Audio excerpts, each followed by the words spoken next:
chamar de amigo, Paulinho, boa pessoa. Rádio Emoção, Paulinho, boa pessoa. A verdade de cada um.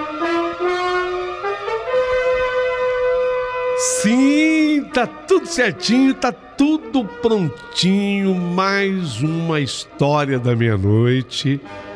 Rapaz, o nosso querido amigo Jesuíno, o vigia de cemitério, ele tá colaborando com o nosso canal e ele construiu aqui uma série. Virou a série do Jesuíno, o vigia de cemitério. São histórias realmente muito boas.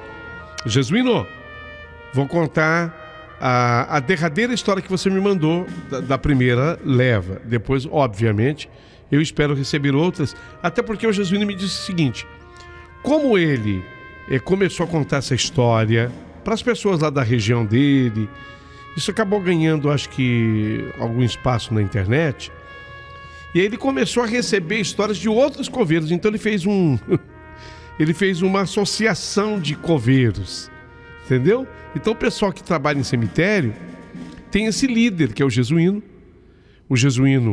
e o mistério dos cemitérios, ou os mistérios do cemitério. Ele acaba recebendo outras histórias de colegas. Tem uma delas que é muito interessante, que ele recebeu de um coveiro chamado Joaquim, que é muito interessante mesmo, né? Muito bacana. Então, Jesuíno, obrigado, viu? Vamos contar mais uma história e aí eu encerro a primeira série que você me mandou das histórias. Mas olha, você que está ligadinha, continue, porque a história é muito interessante. Antes, queria agradecer demais a Sandra Mara, voltou a ser assinante nossa, como diz a plataforma YouTube, Zero Days, né? Ou Zero Days, já que tá tentando falar inglês, né, Paulinho? Zero Days, quer dizer, 0 dia. Entrou a Sandra Mara, novamente, ela já era assinante, voltou a ser, quer dizer, ela reafirmou. Muito obrigado, Sandra, pela ajuda. O Ronaldo Crispim voltou a ser assinante faz um dia. O Ronaldo, um beijo para você, muito obrigado. Ele também é nosso assinante. A Maria Ayo voltou a ser assinante faz um dia, ele é prêmio. Obrigado, Mariana, pela força, pela ajuda. Elaine Cristina, minha amiga, que voltou a ser faz 2 dias. Voltou a ser assinante nossa. Muito obrigado, Elaine. A Carmen Alves, que é meu diamante querido, né, Carminha? Um beijo e por aí vai. Gente, eu tenho agora uma novidade para vocês. A nossa produção achou por bem instituir aqui um WhatsApp. E esse WhatsApp é legal porque você vai poder... Tem gente que fala assim: Paulinho, eu tenho dificuldade para escrever, mas eu tenho facilidade para falar, para contar a história. Então, se você tem uma história da meia-noite ou qualquer outra história, querendo gravar o seu áudio, você pode gravar o áudio e mandar por esse WhatsApp. Eu vou passar para você, eu vou dar o WhatsApp para você, e eu queria que você depois anotasse. Eu vou deixar ele anotado também, sempre aqui abaixo do vídeo vai ficar esse WhatsApp anotado, correto? Então você vai poder participar mandando para cá a sua história falada, a história da meia-noite falada ou qualquer outra história. Então anote aí, o WhatsApp é de São Paulo, 0 operadora 11, o número é 95133 6677. 95133 6677. Paulinho, repete: 95133 6677. Manda pra cá, manda a tua história. Você pode gravar, falar o que você quiser. Se quiser também mandar uma opinião sobre alguma história mais falada, pode, depois eu vou tirar daqui e coloco no canal também. Tá bom? Um beijo para vocês todos. Queria pedir a vocês ainda que, por favor, se inscrevam no canal, é muito importante, que curtam dando o seu joinha.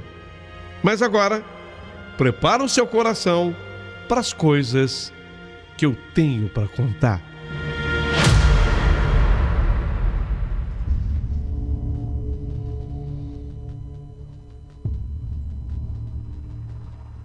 Querido amigo Paulinho Boa Pessoa, sou eu, o jesuíno, o vigia de cemitério. E você sabe, porque eu já falei, que a minha rotina começa por volta de 8 horas da noite. A entrada oficial lá no cemitério acaba sendo 10. Mas por volta das 8 eu já começo a me preparar. Inclusive, não raro eu chego adiantado ao cemitério. É aquela coisa de contribuir com o pessoal que trabalha comigo. Naquela terça-feira, eu até cheguei 10 minutos adiantado do meu horário. Quer dizer, eu cheguei, eram 19h50, 10 para as 8. O coveiro dito, que passava o posto para mim, ele ainda estava na labuta. O dito estava fechando um túmulo e ele me contou que ele havia se atrasado porque, a pedido da justiça, naquela tarde, ele havia feito a exumação de um corpo. E como foi necessário recolher material para uma série de exames, ele acabou atrasando um pouco. E por isso que ele estava acabando o fechamento da sepultura àquela hora, quase 8 horas da noite, praticamente já 8 horas da noite.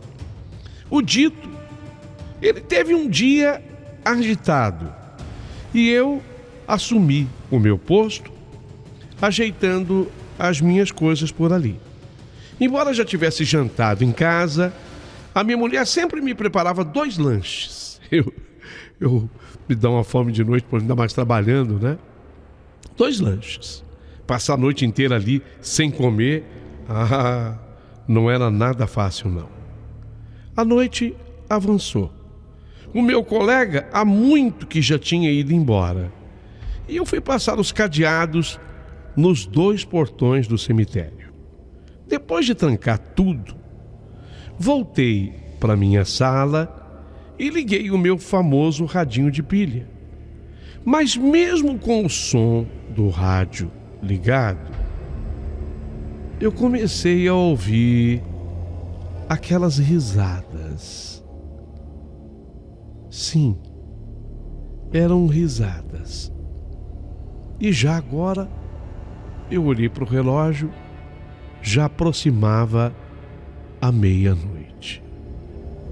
Num primeiro momento, eu achei que fosse impressão minha, que eu não estava ouvindo risada nenhuma, talvez fosse um chiado até do rádio. Sei lá, alguém passou pelo estúdio, microfone aberto, riu. Eu fiquei assim meio que atrapalhado. Não.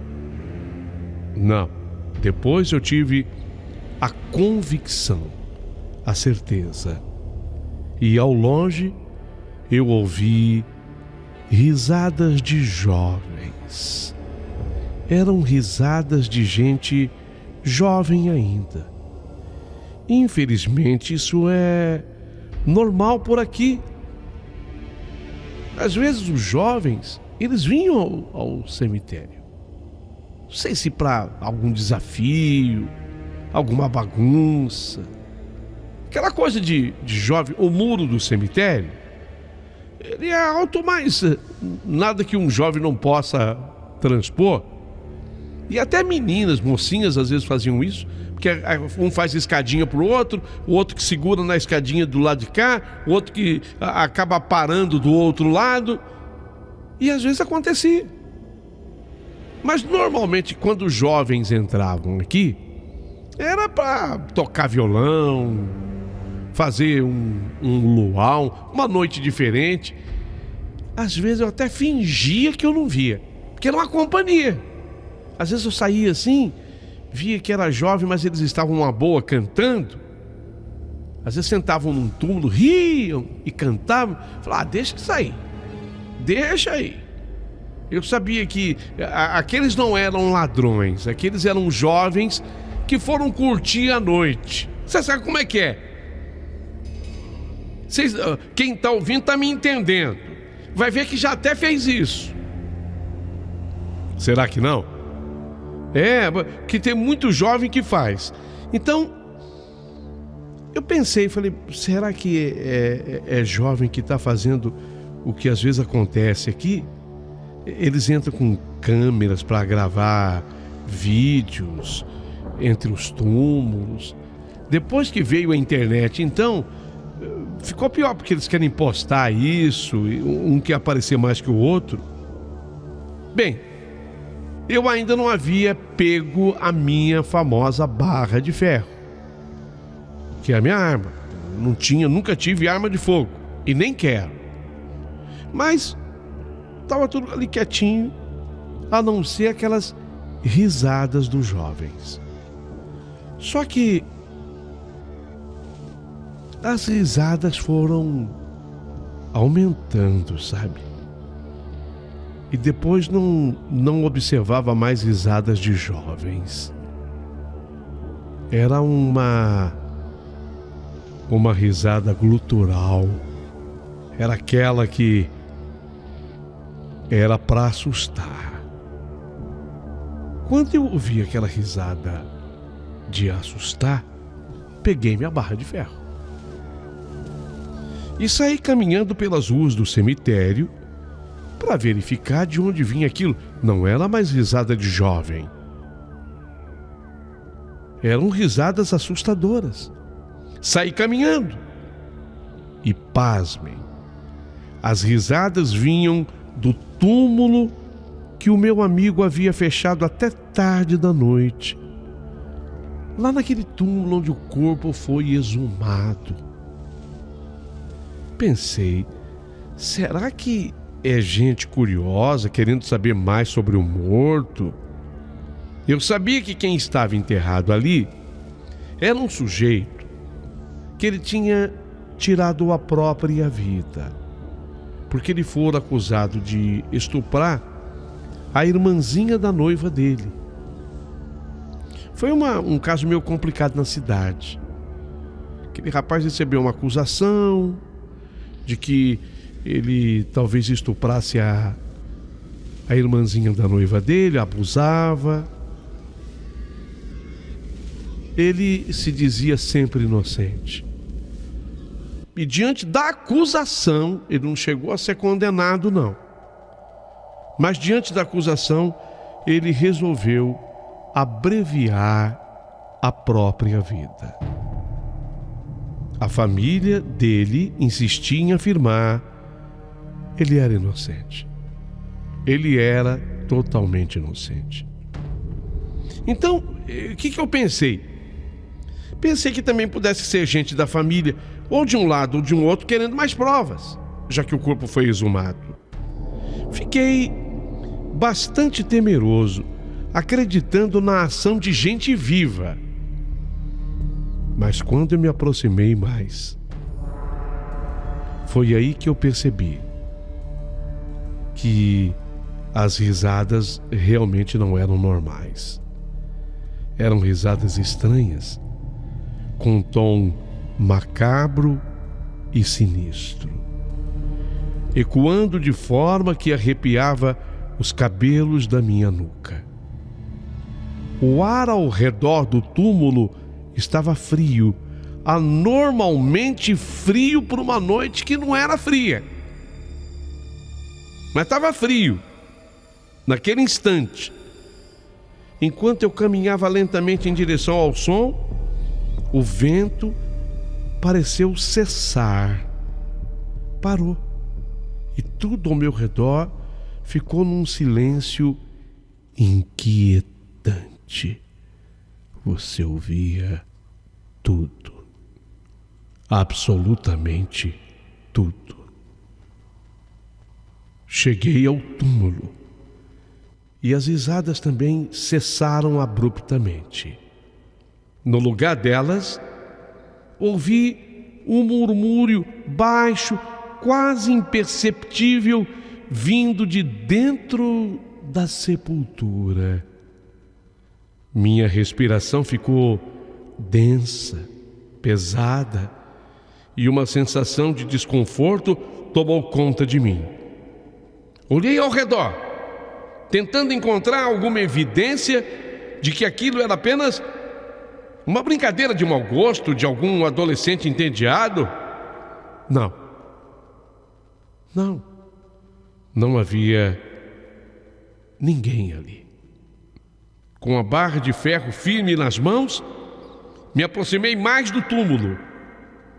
A terra, recém-remexida, estava solta e eu vi algumas ferramentas até deixadas de lado, provavelmente esquecidas pelo dito, que ficou trabalhando até tarde.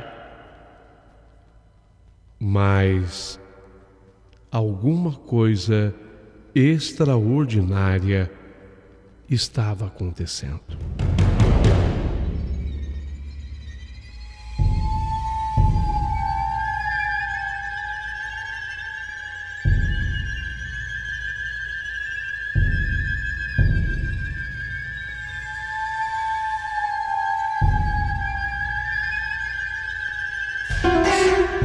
Eu ouvi um suspiro longo e sofrido,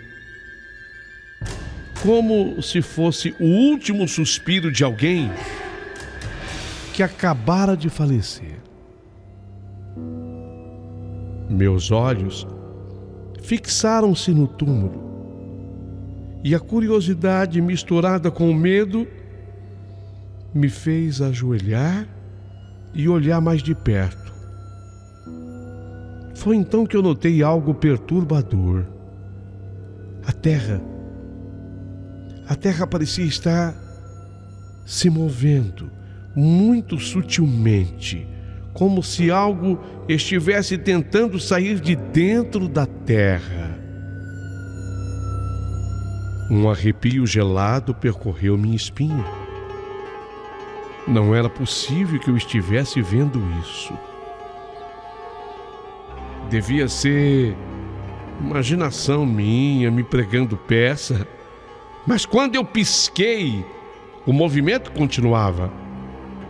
Algo estava definitivamente errado. Engoli em seco e decidi que eu precisava verificar. Lembrava-me das histórias de que às vezes as pessoas eram enterradas vivas.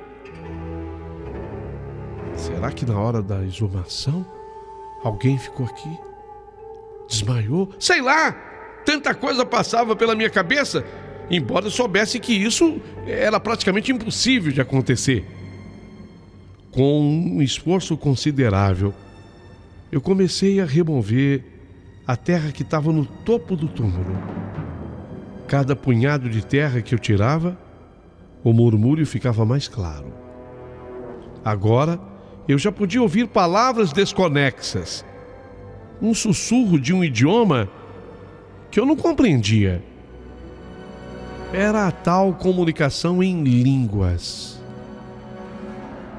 Finalmente, depois de minutos que apareceram, na verdade, depois de minutos que pareceram horas, eu encontrei a tampa do caixão. Respirei fundo e usei a barra de ferro para levantar a tampa do caixão. E no instante que eu levantei a tampa, quando eu a abri, um cheiro horrível de carne podre e descomposta invadiu minhas narinas. Mas o que eu vi dentro do caixão foi ainda mais chocante.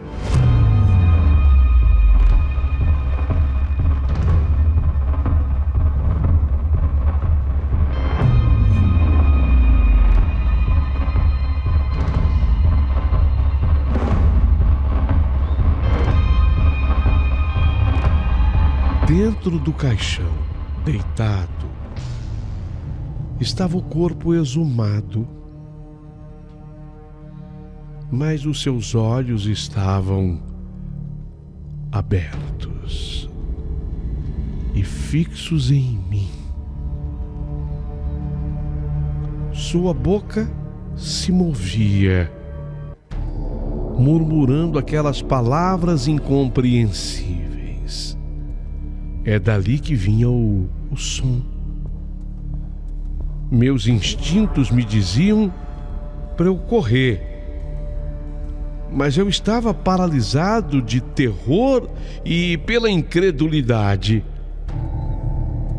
O cadáver, então, se levantou lentamente, se sentando.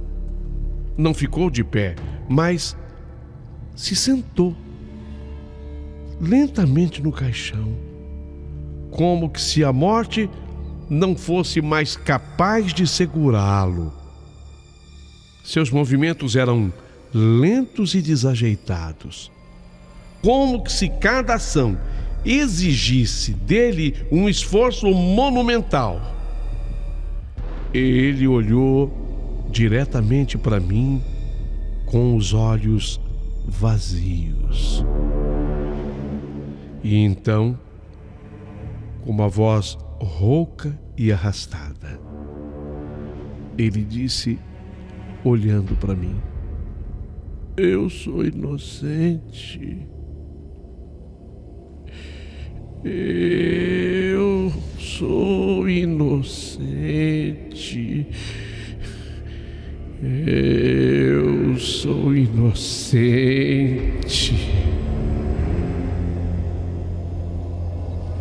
As palavras saíram mais como um gemido de dor, e eu pude sentir a angústia e o desespero na voz dele.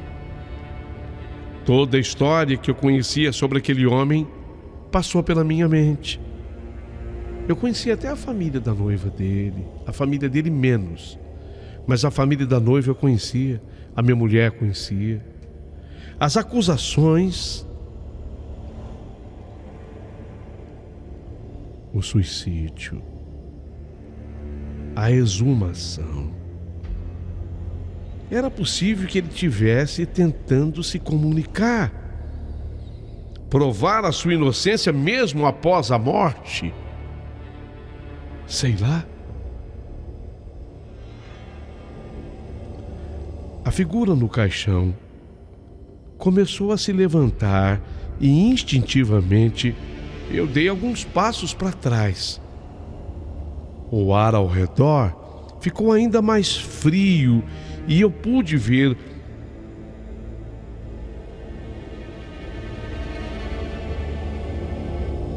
que ele agora já não olhava para mim. Eu pude sentir o meu próprio hálito condensado naquela escuridão. O corpo saiu do caixão, ficou em pé, movimentos rígidos e desumanos. Mas já não olhava para mim. Ele apontou assim a um ponto à distância, como se quisesse mostrar algo. Com o coração batendo acelerado, eu olhei na direção que ele apontava. E lá entre as sombras dos túmulos, eu vi uma figura feminina. Uma mulher, vestida de branco, com longos cabelos negros caindo sobre o rosto. Ela estava parada, imóvel, observando a cena. Algo na postura dela me fez sentir uma profunda tristeza e compaixão. Ela parecia estar esperando por algo ou alguém. O cadáver, ele começou a andar, mas na direção dela. Ele me deixou para trás. Eu fiquei esquecido. Quer dizer, graças a Deus. Eu fiquei esquecido. Seus passos ecoando no silêncio da noite. Eu segui, hesitante, mantendo uma distância segura. Mas eu era incapaz de desviar o meu olhar. Quando ele finalmente se aproximou da figura feminina, ela levantou o rosto, revelando os olhos cheios de lágrimas. Ele sussurrou algo para ela. Ela respondeu com um aceno de cabeça. Foi então que algo incrível aconteceu. A figura feminina estendeu a mão para ele, tocando o rosto do cadáver, e no instante do toque, um brilho suave os envolveu, e eu pude ver as sombras e as dores sendo aliviadas de suas expressões. O corpo do homem começou a se desintegrar lentamente, transformando-se em pó que foi levado pelo vento. A mulher sorriu, um sorriso triste, mas de alívio, e também começou a desaparecer. Fiquei ali, paralisado, vendo as duas almas finalmente encontrarem a paz. Quando o brilho desapareceu completamente, restou apenas o silêncio e a escuridão do cemitério. Orientado que fora por aquela senhora espírita que já me ajudava a essas alturas, eu me ajoelhei no chão, tentando processar o que eu acabei de testemunhar, o que eu acabei de ver. Peguei a barra de ferro que havia caído ao meu lado e, com as mãos trêmulas, eu voltei para minha sala.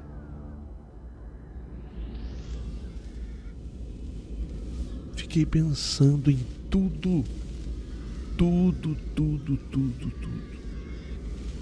E naquela noite, eu compreendi que o cemitério guarda muito mais do que corpos.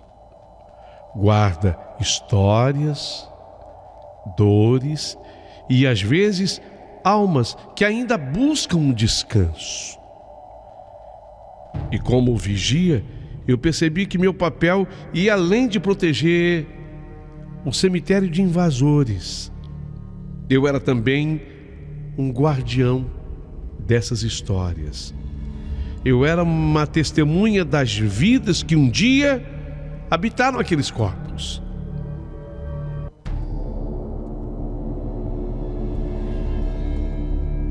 Eu sabia que a justiça, depois daquela exumação, fechava aquele caso.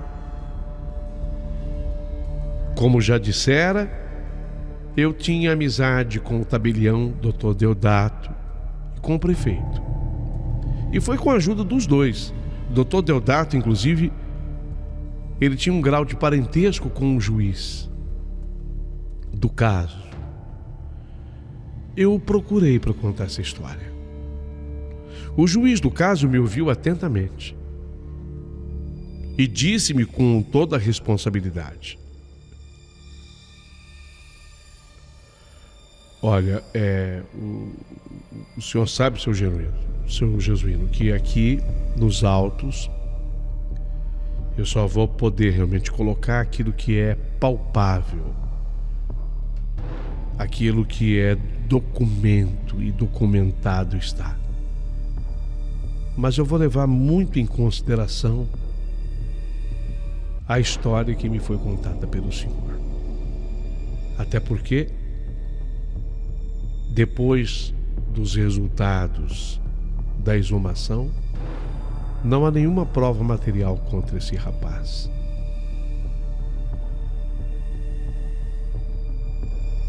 Eu agradeci ao juiz e eu achei que eu tivesse realmente cumprido a minha parte nessa história.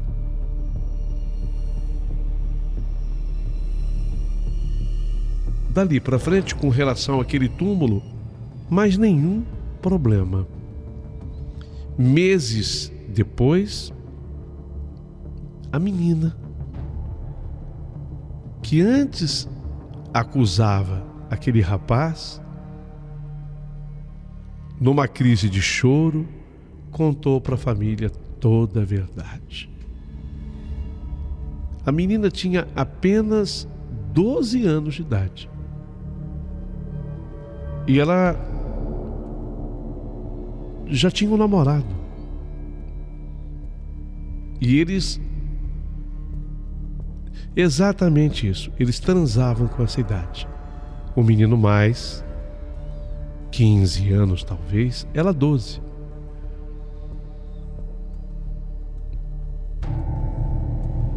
E um dia houve um sangramento muito forte sofrido por ela. E nesse sangramento foi de relação anal.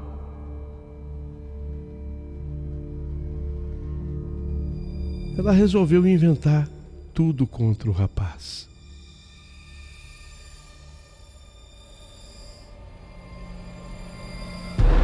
Não é impressionante essa vida? A gente tem que ter muito cuidado ao julgar as pessoas. Custou uma vida. E quem sabe, sei lá, tenha custado outras vidas também. Porque a mãe desse rapaz, depois do golpe sofrido, ela também não demorou muito a falecer. A grande pergunta que fica é: quem era a mulher? Quem era a senhora que o acolheu do outro lado do mistério? Agradeço demais a atenção de vocês todos. Eu quero, com a tua permissão, Paulinho Boa Pessoa, continuar participando com a minha série de histórias. Como já lhe disse, depois que eu comecei a contar as minhas histórias, eu passei a ter contato com muitos outros coveiros do Brasil inteiro. Olha, até mesmo gente de outro país aqui da Latinoamérica acabou contatando, acabou fazendo contato comigo. E quando eu voltar, com a tua permissão, será também para contar as histórias acontecidas com essas pessoas. Assinado Jesuíno e os mistérios do cemitério.